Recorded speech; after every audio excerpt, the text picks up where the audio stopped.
GOP leaders are reportedly getting pressure to bring the House back from recess as the shutdown heads into day 12. Will that happen? And what's it going to take to get D.C. back to business? Let's ask Republican Congressman Marlin Stutzman from Indiana. Congressman, thank you for joining us this afternoon. What do you make about that sense that there are some reports out there that a number of Republican members are pushing leadership to bring you guys back to D.C. and get to work? Well, John, great to be with you. But I think, first of all, what's important is to realize that we already did our work in the House of Representatives. We already voted for a bill that would pay the military. We voted for a bill that would keep the government open. And that's something that's really important for all of us to remember. It's really the Senate that has to be the ones to finish up the work to get the government back open. So I applaud Speaker Johnson, what he's done so far in making sure that, we've done our work and that we're going to continue to hold the Senate's feet to the fire. This is Senator Schumer's shutdown, and if anything needs to happen, the Democrats and Senator Schumer are the ones that need to be sure we get a bill passed to keep our veterans paid, our military paid, and get the government opened up again. Do you get the sense that there are conversations in the Senate between Democrats and Republicans for a way potentially to offer enough Democrats, some sort of concession, fig leaf, whatever you want to call it, to get enough of their votes to have them pass this continuing resolution, open up the government?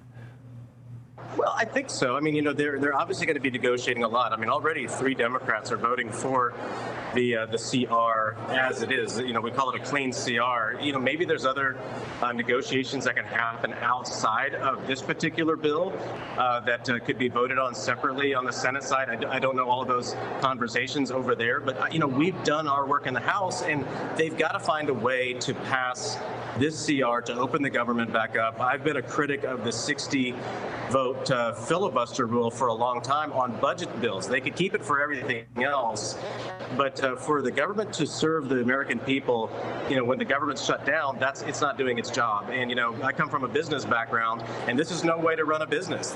You have to keep the government open to serve the people, and the Senate cloture vote, this procedural vote, shouldn't be the hang-up to be able to keep the government open.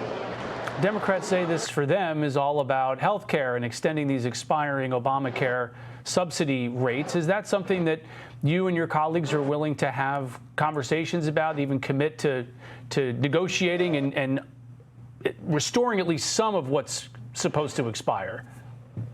Well, I'll tell you what, subsidies always drive prices higher, and we're seeing that in healthcare. We're seeing that, in my district, one of our hospital systems is one of the highest cost facilities in the country.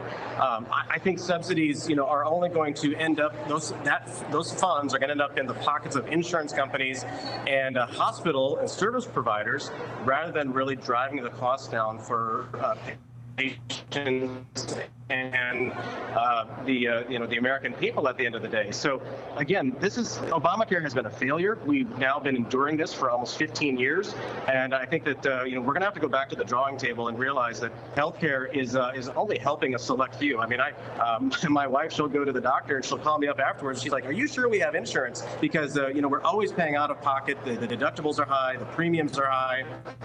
And so I'm not sure that subsidies are the answer in the long run. Now, in the short term, there's obviously a lot of discussions that could happen to be sure we get to that point where we can do long-term reform. But at this point, I believe we've done our job in the House. Senate and Chuck Schumer need to do their job. I think this shutdown has become more about politics rather than about policy, whether it's Schumer being afraid of AOC in a primary in New York, or whether it's the Virginia election that's coming up here in about a month, where they want the Northern Virginia federal government workers to be all excited about the fact of what's going on in Washington, to be sure they get out and vote in the governor's race in Virginia.